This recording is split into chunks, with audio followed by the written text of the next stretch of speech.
families via word of mouth, but content gives them something to talk about. Content can help to inform word of mouth. And so you get to define what people are saying about your school by developing, by defining kind of what makes your school special, what stories you want to tell, what staff members you want to highlight, and then, planning that out.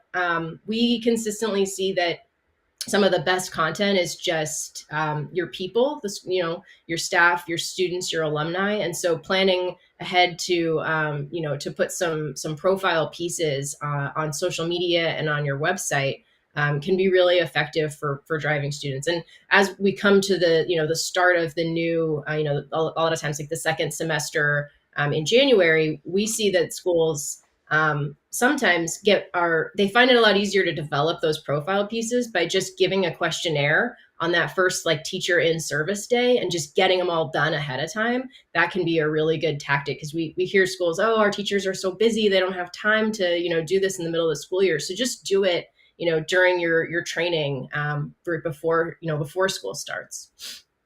Awesome. So I get to fall on my sword here a bit with you and tell you that apparently we didn't click the right button on going live. So we went live apparently during that last answer. So we're going to back up a bit really quickly and have a laugh about this because my apologies, we're using a new platform to do this streaming to try and make this more engaging from all y'all out there. So we're going to back up and I'm just going to welcome you really quickly and say welcome to our Thursday live on all things enrollment marketing. We're going to spend about 10 minutes, although we might shorten this one up a bit just to give Ashley and I some time back on our calendar in case we've got meetings. But our plan is to be here on YouTube every Thursday, at least most Thursdays, for about 10 minutes to talk about all things enrollment marketing. And before we went live, Ashley and I had this great chat about why we're having this conversation now. And I appreciate she's finding as much humor in this situation as I am. But I want to go back to that question about why we are here in December of 22 talking about enrollment marketing for school leaders for the 23-24 school year, and tee that back up to you about why that's so important for us to talk about enrollment marketing for next year at this moment right now. Awesome. Yeah. So, I mean, this is just a great time to start laying the groundwork before things get really, really busy in the middle of the school year.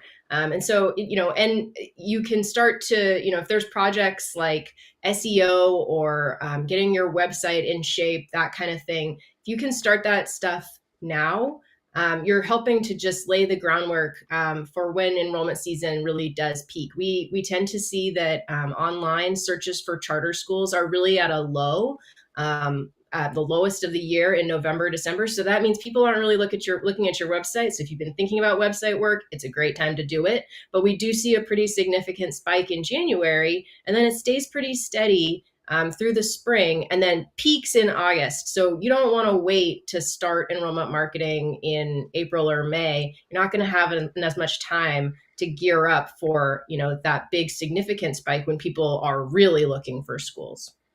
Yeah, it's a really good point. One of the things that we were mentioning while we were just talking amongst ourselves, apparently, was the fact that all of these tactics that you have to do to generate awareness of your school, like search engine optimization, right? Those results that people see, whether they're on Google or Yahoo, or things like pay-per-click, the ads, the sponsored ads that people see in search, banner advertising, your direct mailing pieces, those things all take time, right? And it's just so important to get ahead of those things because it's not just you turn them on and they will come.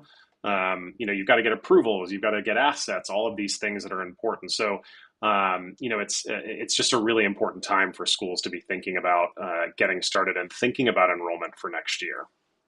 Yeah, absolutely. It definitely takes time to build like your paid media campaign, get it up, optimized, and then even just for Google to start showing your ads and kind of building and optimizing, your audience and all of that kind of stuff. And as you mentioned SEO, that's really a long game. I mean, that's not something where you put some keywords into your website and flip a switch and now you're at the top of Google search. It takes months for you to really build that authority. And so if you can do that work now, you're improving the odds of your school ranking really well in your area and in your relevant search results down the line when there's a lot more search volume. Yeah, it's such a great point. It's just not a turn it on and and make it happen. It is the work that's got to get into it, all the approvals that go with it, and then actually launching it. And it takes time for those search engines, right, to index all that content that is on a school's website or approve the ads that you're putting forth as an enrollment marketing team. So all of that takes time, and getting it in the market certainly will take time to for those ads to get approved and whatnot, and start to attract parents. I want to talk about sort of the meat and potatoes of those ads, if you will, and that's content, right? Whether it's blog content, content on your website, videos that you're utilizing, social media content. Talk to me about the importance of content for schools and generating that content. And before you answer that, I just want to invite anybody that's joining us live, because we are now actually live. Is if you've got questions, the chat here on YouTube is available for you. Please pop them into the chat window, and we'll get to them. Again, we're going to be here for about 10 minutes every Thursday, talking all things enrollment marketing, mostly Thursdays, except for those key holidays. We'll be here having a quick chat and answering all your questions. So toss it back over to you, Ashley, on why content's just so important for schools. Yeah, content is key for us. I think it's a huge part of what we do and a huge focus of our programs, because it's so important to define what stories you're telling about your school.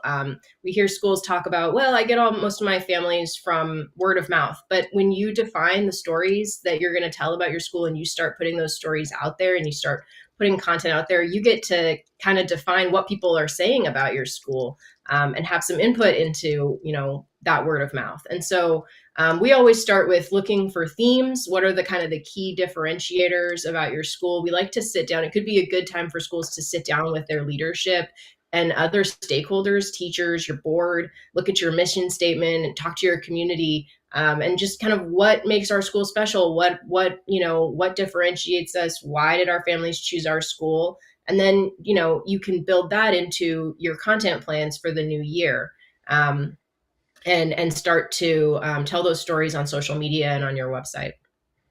Your team calls these story arcs. Can you talk about that term and what it means for our enrollment marketing team? Yeah, absolutely. So we call them story arcs. They are really the foundation of everything that we do. So our ad copy, our blog content, the messaging on social media, everything sort of, they're kind of the hub, and everything kind of just cascades out and is aligned with those story arcs. It really helps the school to build a consistent brand, and just be telling this, ensures that everybody who is talking about your school is kind of saying the same things about it. And so that's really where we always start, is what are those stories. Yeah, it's a great point to help tie some thematics for schools. Can you talk about things that, as we think about moving into 2023 and into 2024, some of the things that resonated this year that the team was surprised about that schools need to be thinking about? We consistently see, and I don't know if I know that the live stream started in the middle of this conversation, so I don't know how much was caught. But so if I'm repeating myself, I apologize. But we consistently see that the most engaging stories on social media, especially, and the blog posts that get the most traffic and drive the most traffic to the website, especially from organic search, are those teacher profiles. So telling the stories about your people, the people that make your school special. Parents really want that. We saw that during COVID when they couldn't necessarily, come and visit your school and meet the staff in person, but it's continued. And those consistently are the most, those are the stories that get shared.